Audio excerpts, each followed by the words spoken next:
So I saw Park Chan-wook's new movie No Other Choice in theaters, and I really enjoyed it. Now Park Chan-wook is a master when it comes to filmmaking, and don't worry, there's not going to be any bias in this video just because he directed and wrote my favorite movie of all time, Oldboy. Now if you have not seen that movie, then definitely go watch that immediately. As for this movie, I definitely wasn't expecting it to reach the heights of Oldboy or be emotionally traumatic or devastating or impactful, but then again, not reaching the heights of Oldboy is not exactly an insult to any movie. Now the first thing I want to talk about in regards to this movie is an aspect that's present through a lot of his movies is his visual language and style. He is just so incredibly creative when it comes to visually presenting his scenes and making it so engaging for the audience. The way that certain scenes and sequences in this movie are constructed and how they're visually thought out are just so impactful to me and do such a great job of bringing the personality of this film alive. The way that music is incorporated throughout his movies is also so incredibly well done, and I find it very interesting in this movie with what music was included to begin with. Now something present throughout his other movies is that he uses classical music for a variety of scenes, and he also uses classical music in this movie, but there's a lot more contemporary music presented throughout this film, and the way that those music scenes are used are just so incredibly impactful to me. That scene with the gun and the music playing over that was just so incredibly engaging to me. I really enjoyed the overall personality of this movie. Just like his other movies, it's able to portray both serious tones but also very comedic moments at precise times. The pacing of this movie is something that's also very well done. It definitely feels slow at points but never really feels boring or uninvesting. It also feels like it's just adding so much to this movie and the overall experience. It really does just allow the audience to soak up a lot of material in this movie. The way that the story in this movie is constructed and how it explores its themes is so incredibly interesting to me. Now this movie is not exactly subtle when it comes to its story and themes and ideas that it wants to present to the audience,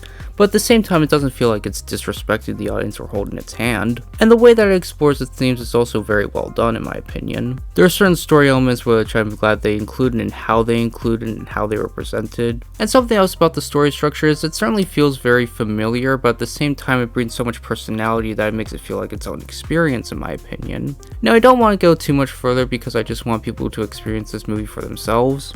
And if you can see this in theaters, I would definitely recommend that you get that chance. As for me, I really enjoyed this movie and I can't wait to see it again, and this one gets a very solid 8 out of 10.